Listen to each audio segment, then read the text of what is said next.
Manao amin'ny anaran'ny Tompo ry havako ny tain'Andriamanitra manokana. Mahatratra ty alahady faha 12 ny volana Aogositra. Alahady faha 10 manaraka ny Trinité. Fa alahady ny amin'ny FJKM ihany koa anio. Soratsika ny Tompo natrarantsika izany fotoan-dehibe izany. Tenin'Andriamanitra izay fampahezantsika anio dia arak'izay voarakitra amin'ny bokin'ny Nehemia toko 7. Nehemia toko 7 ka ny andininy 7:30 ka hatramin'ny andininy 9:30. Melo izany nefa andeha isika iombana amin'ny vavaka. Ivavaka isika. Tompo, tonga eo amin'ny ora sarobidy izay ankehitriny. Sarobidy satria ionanay aminao. Andrinisanay ny teninao. Ko le fanahinao Tompo izay fanombanay aminatin'izao fanompom-pivavahana izao. Izany fanahy masina izany mbola hitarika anay. Ka azahoanay mandray fampahehezana avy amin'ny teninao. Dia mitenena mandrakariva Tompo. Mihaino izay mpanomponao amin'ny anaranao Jesosy. Amen. Nehemia toko 7, andininy 7:30 ka hatramin'ny andininy 9:30. Ry havako, fandre matetika ny hoe Madagasikara tany manan-karena fa mahatra ny mponina ao aminy. Madagasikara dia manan-karena olo-manga fa mahantra olo-maro. Profon'izany betsaka ny malagasy no tafita eo amin'ny fiainana na eo amin'ny fianarana kanefa manadino no mampandroso ny Madagasikara. Betsaka ny malagasy no mahazo fahefana kanefa faranalasa amin'ny fampandrosoana ny mpiray tanindrazana aminy. Tsy mba tahaka izany nefa ry havako Nehemia. Fa na dia isan'ireo babo ary dia nasondotr'Andriamanitra ka nahita fitita tamin'ny mpanjaka Artaxerxes sy mpanjakan'ny Persia izy ka nasandrany ho mpitondra ny kapokany. Izany hoe olona farany izay mahatoky indrindra ity mpanjaka gentilesy ity Nehemia. Na dia teo ary izany laram-boninahiny sy fisandratan'izany nefa ry havako. Rehefa nandre izy ny fahorian'ny vahoaka Jiosy sy namany. Rehefa nandre izy fa nirava ny mandan'i Jerosalema dia nalahelo tokoa izy. Nitalao tamin'Andriamanitra izy ary nangataka tamin'ny mpanjaka. Na dia tsy dia azo atao loatra ary izany eo amin'ny toerana misy azy. Nangataka tamin'ny mpanjaka izy. Mba omen'ny mpanjaka lalana mba handeha ho an'i Jerosalema hanavitra ny mpiray tanindrazana aminy ao anatin'ny fahantrana. Fa indrindra ho an'i Jerosalema hanangana ny manda izay rava. Rehefa ndroso nefa ry havako ny asa, indrindra ny eken'ny mpanjaka ny roson'izany asa izany, dia tojolan'ny Nehemia sy ny Jiosy namany satria nisy ireo nitsakako fahavalo izany asa izany. Nazoetsy tanteraka ny asa ary nampiasa ny fomba rehetra ampitsarana ny asa izy ireo. Nanomboka tamin'ny fanakiviana izany, tonga tamin'ny fanesoana, fa indrindra tonga hatrany amin'ny fanambaniana mihitsy ary. Fa nateo ary nefa izany rehetrarehetra izany ry havako. Dia nitoetra mahatoky hatramin'ny farany Nehemia, nahatoky tamin'ny finoana, fa nahatoky indrindra tamin'ny asa nanirahan'Andriamanitra azy, dia nianarana ny mpiray tanindrazana aminy sy anarana ny mandan'i Jerosalema. Mety ho gaga angamba ny ianao ry havako hoe fa inona tokoa ny tsy ambaratelon'ny Nehemia nahatonga azy hatoky tahaka an'izany sy hikiry amin'ny asa izay nanirahan'Andriamanitra azy. Izao tenin'Andriamanitra izao ry havako no hanovozantsika im-panahy, hamantarantsika tokoa hoe inona tokoa no nataony nahatonga azy tokoa nahatoky hatramin'ny fahafatesana. Voalohany, nitodika tamin'Andriamanitra i Nehemia. Tsy zakan'ny fahavalon'ny Jiosy ry havako ny fandroson'ny asa fanarenana ny fahantranon'ny vahoaka, fa indrindra fanarenana ny mandan'i Jerosalema izay nitarihan'ny Nehemia sy ireo namany. Isan'ireny ny Sambala Horonita sy Tobia mpanompo izay niara-ny oko ary niara-nampiakapeo mba hanakana ny asa izay ataon'ny Nehemia sy ny namany. Nanalabarakany Nehemia mihitsy ny nataony teo anatrehan'ireo miaramilan'ny Samaria sy ireo namany rehetra manodidina. Ary sampionany amin'izany fanalambaraka izany ny hoe Jiosy osy ireo ka inona ny vitan'ireo? Jiosy vitsikely ireo ve avitininy? Fa indrindra ny hoe ny asa vitan'ireo ve na ny alika ara tsy arava azy? Sampionany izany ry havako amin'ny fanambaniana, amin'ny fanarabiana izay nataon'ireto fahavalon'ny jiosy reto. Teo anatrehan'izany nefa dia tsy namaly Nehemia fa ny nataony dia zao nitodika tamin'Andriamanitra izy, nivavaka izy mba Andriamanitra no amaly izao fanambaniana sy fanesoana ataon'ireto fahavalo reto izao. Vavaka tsy manozona nefa ry havana nataon'ny Nehemia teto, sanatria taminy tsy nanozona an'ireto fahavalo izy, fa vavaka kosa nanehoany fa tena miankina amin'Andriamanitra izy eo anatrehan'ireto fahavalo, fa indrindra amin'ny asa izay miandry azy. Fomba fanaon'ny jiosy mantsy ry havana rehefa tojo fahavalo tahaka an'izao, ny manao vavaka mangataka ny famalian'Andriamanitra, satria tena raisin'izy ireo tokoa fa ny faneratsirana izay atao amin'izy ireo izay vahoaka an'Andriamanitra dia tena fanambanian'Andriamanitra izay vavahany indrindra. Koa izany tsy nampisalasala azy ireo, nangataka tamin'Andriamanitra mba maliny ireto fahavalo ireto. Tena manana anjara toerana lehibe mantsy ry havako teo amin'ny fiainan'ny Nehemia, indrindra tamin'ny fanaovan'ny asa ny fitolomana ambavaka. Ary vavaka tokoa izay nataony, vavaka tena mitsinjo ny oarana amin'izay rehetra sakatsakana maro samihafa. Vavaka tsy mikataka valifaty akory na manozona ny fahavalo arak'izay vao nambarateny aloha, fa tena vavaka tokoa maneho fianteherana amin'Andriamanitra izay tompony teny farany amin'ny trangan-javatra rehetra. Ary ny vavaka nataony teto dia tsy mifanohitra amin'ny lalan'ny filazantsara.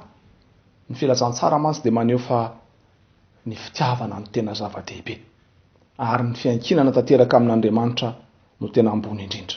Jesosy raha teo dia efa nilaza ary amin'ny filazantsara araka Mahatoky 5 manao hoe tiava ny fahavalonareo, misaora izay manozona anareo, fa indrindra ho ihany ny Tompo hoe manaova soa amin'izay mankala anareo ary mivavah ho an'izay manenjika anareo. Ary izany indrindra no ataon'ny Nehemia sy ny namany eto ry havako.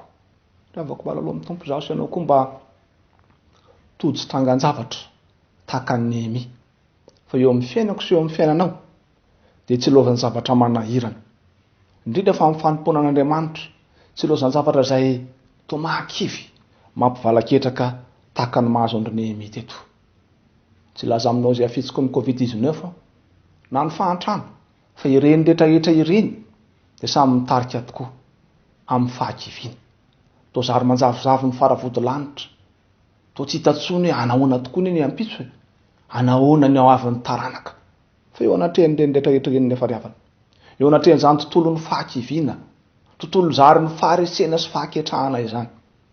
Izaho, ianao, isika fiangonana no antsoin'Andriamanitra ho Nehemia anangana ny rava eto amin'ity firenentsika ity, anangana ny rava eo amin'ny fiainantsika andavanandro, anangana ny rava any amin'ny isan-tokantrano sy any amin'ny isam-baravarana. Reto koa mantsy ry havana ny olona tena ao anatin'ny fahakiviana tanteraka, ary tsy vitsy no miteny hoe fa efa tena totombitana tokoa ve tsika malagasy ity, fa efa vohozina ve ny gasy no zao foana no mahazo antsika, tsy sasatra miarina isan'andro san'andro. Tsy ry havako, mijery ianao ny Tompo, tsy manadino antsika Andriamanitra, fa ao anatin'izany tontolo izany indrindra no antsoin'Andriamanitra antsika mba hanangana ny rava, mba hijoro hameno ny banga. Tamin'izany fotoana izany ny mandan'i Jerosalema no narenina, fa tsy ny mandan'i Jerosalema ihany, fa ny fahantrano vahoaka, fa amin'izao vaninandro eny antsika izao koa dia maro ny mandarava any amin'ny isan-tokantrano, any amin'ny fiarahamonina, indrindra eto amin'ny firenena sy manerana an'izao tontolo izao, koa miantso antsika amin'ny Tompo ry havana mba hijoro tsika, fa ny Tompo Jesosy nefa nilaza fa ianareo ny fahazavan'izao tontolo izao, ianareo no fanasin'ny tany.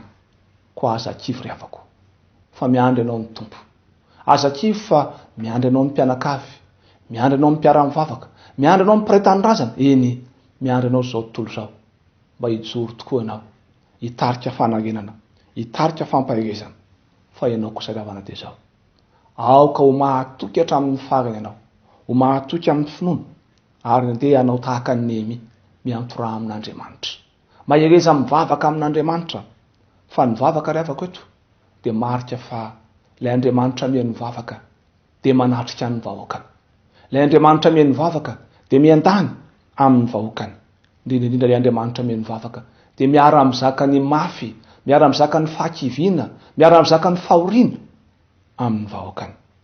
Noho izany mivava mandrakariva ka aza mitsahatra fa mihainonao Jesoa ary miandany aminao izy. Ny toetra ho mahatoky hatramin'ny farany ry avany misy ny namany. Ny tsy ambaratelo faharoany izy eo dia narahany miasa ny finoany an'Andriamanitra. Narahany asa ny finoany an'Andriamanitra. Tena nivavaka tokoa ry avako Nehemia. Ary mivavaka izay nataon'izy ireo dia tsy mba tahaka an'ilay fomba fitenitsika hoe vavaka miambahamba. Ahoana moa zany mivavaka miambahamba zany? Zany mivavaka miambahamba zany dia mivavaka ihany, fa tsy dia mahatoky loatra hoe azo valiny zany mivavaka zany. Ahoana moa zany mivavaka miambahamba zany? Mijanona mivavaka tora-po fa tsy mba miasa vokatry ny vavaka. Fa tsy mba tahaka an'izany ny endry Nehemia teto.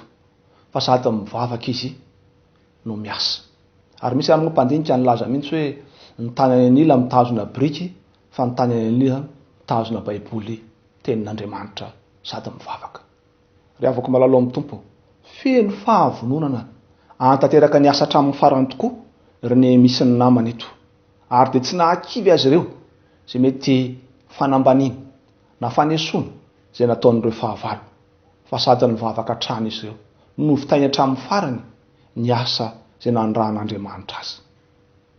Ny fanalahidan'ny fahombiazan'izy ireo ianao, nataony taom-po tokoa ny asa nampanaovin'Andriamanitra azy. Nataony taom-po fa tena sarobidy ny asan'Andriamanitra izay niraisin'izy ireo tokoa ho lehibe lavitra noho ny fahoriana na ny fisentona ateraky ny fanakiviana ataon'ireo fahavalo. Vokany no tohizan'izy ireo tamin'ny fitiavana ny asan'Andriamanitra ary tsy nahoany akory izay mety fanoherana nataon'ireto fahavalo. Aiza ho aiza zasy ianao ry avako natrehan'izany tenin'Andriamanitra zany. Isika izay voatojo olana dia mora ketraka sy mora kivy. Indray ao tokantrano isika rakizy raha vao mba tenenina kely amin'ny fahafotsana amin'ny fanaovana raharaha dia mora tezitra, mora malahelo. Eny fa na dia tsika lehibe ary eo amin'ny fiarahamonina e. Raha vao todi-tsikera mahamay ataon'ny hafa dia malaky mampiakapeo, mora tezitra ary indraindray ara mamaly faty mihitsy eo anatrehan'ireny tsikera ireny. Eny fa na dia zaho sy ianao mpianakavin'ny finoana koa ary dia tojo tahaka an'izany. Rehefa mba misy manao fanamariana kely antsika ao anatin'ny fiangonana, any anatin'ny fikambanana, indraindray mitondra fanatsarana hafa mihoatra noho izay eritreretintsika dia miteraka fankatsipo amintsika eny. Indraindray raha mono sasany dia mihemitra mihitsy noho iny aton-javatra ireny.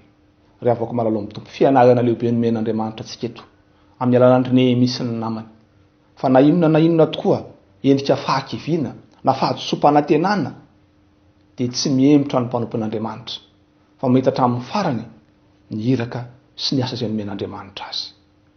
Tohizo ny asa, fitao hatramin'ny farany ny asa tahaka nataon'ny Nehemia teto.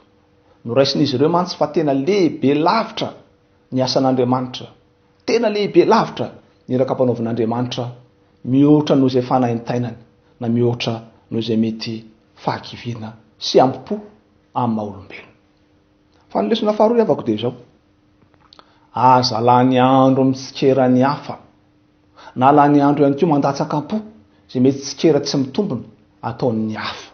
Ny zava-dehibe dia izao: tohizo ny asa izay nankinin'Andriamanitra taminao, fa endriky ny finoana zany. Ary eo amin'ny bokin'ny Jakoba ary moa dia voalaza rahateo hoe fa maty ny asa tsy misy finoana.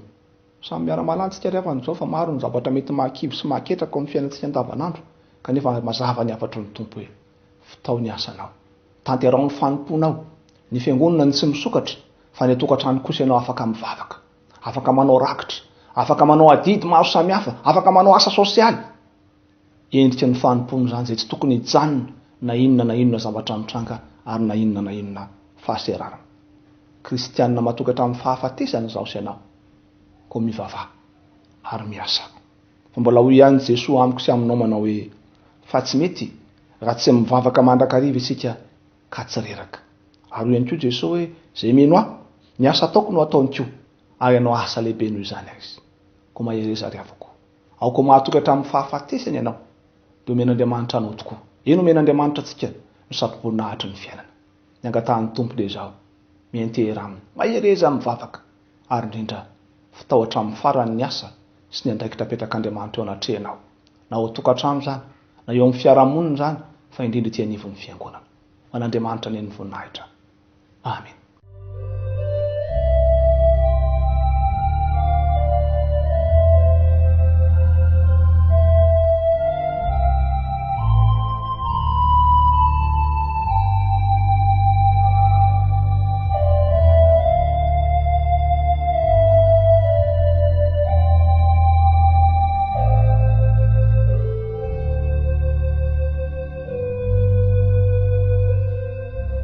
Dia arsika hiaraka iombam-bavaka hivavakasika.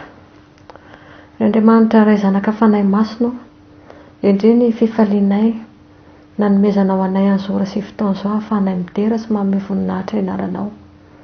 Misaotra Tompo noho ny teny fampahirezana izay nomenao anay, indrindra tamin'ny alalan'ny Nehemia, izay notarehanao manokana nangana ny mandan'i Jerosalema izay rava.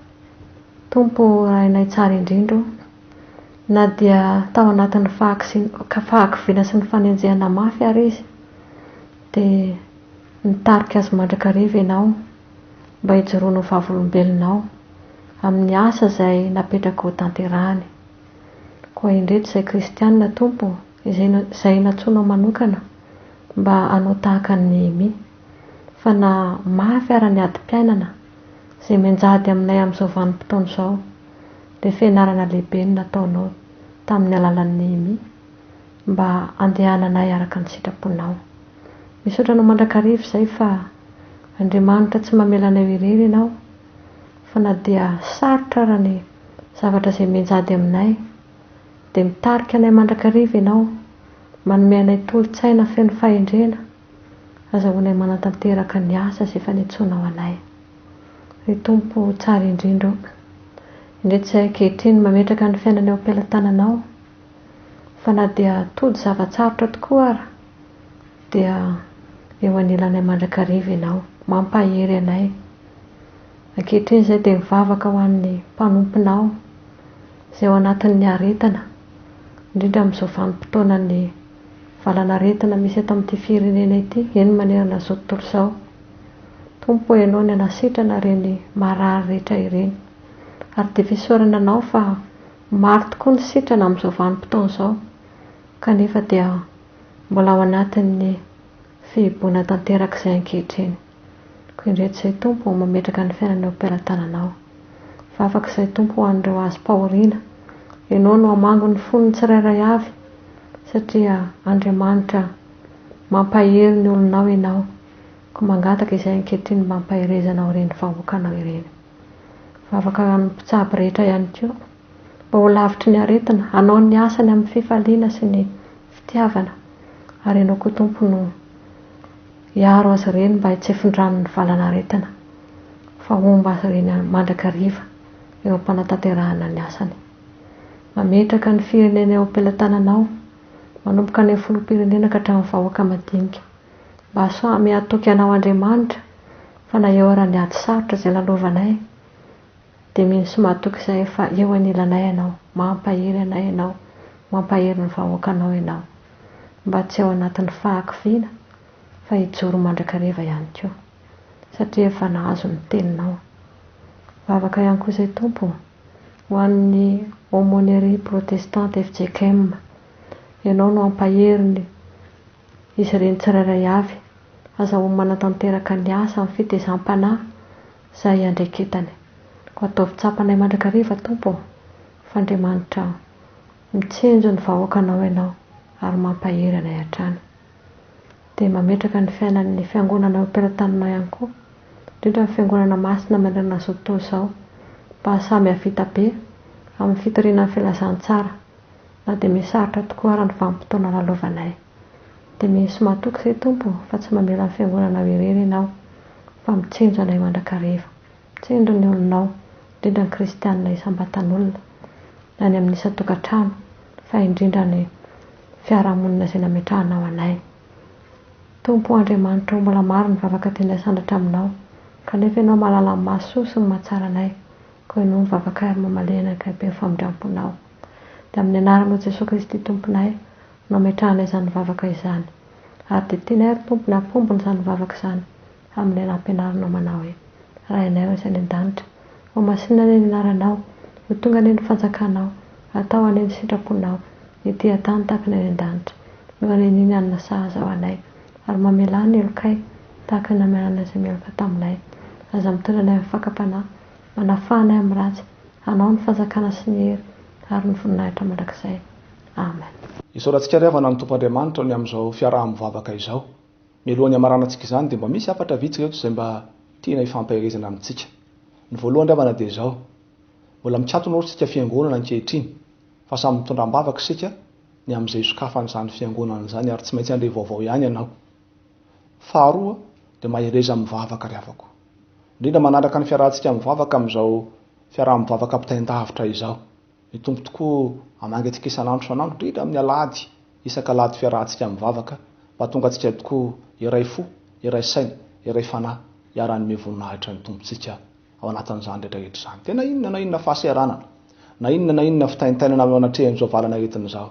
Mahereza manantanteraka ny adidy sy andraikitra maro samihafa na ao anatin'ny tokantrano zany, na eo amin'ny fiarahamonina zany, fa indrindra ety anivon'ny fiangonana. Tanterao ny adidinao, tanterao ny rakitra fanaontsika, tanterao izay tokony atao rehetra mba hampandrosoana ny fanjakan'Andriamanitra. Ny fahatelo ry havako dia izao. Ao anatin'ny 12 taona ny FJKM tsika ankehitriny. Ny FJKM izay fantatsika tokoa fa somary nandalo fotoatsaro sika tao anatin'izay fiboana izay. Indrindra ny amin'ny fanohanana ireo evanjelistra sy ireo mpiasa embonana zany. Ka zany nanapahany foibe hevitra ny amin'ny anaovana izao fankalazana lehibe izao dia ny 12 taona ny FJKM zany. Mbola avy ny fotoana izay anatanterantsika fiaraha-mivavaka kanefa kosa izay efa manentana anao sady ry havako. Mba hanolotra izay fonao ianao ho fandraisana anjara amin'izany fankalazana 12 taona ny FJKM zany izay azonao avantana aty amin'ny fiangonana amin'ny fomba mahazatra antsika izany. Ny farantiavana kanefa tsy ny kely indrindra dia izao.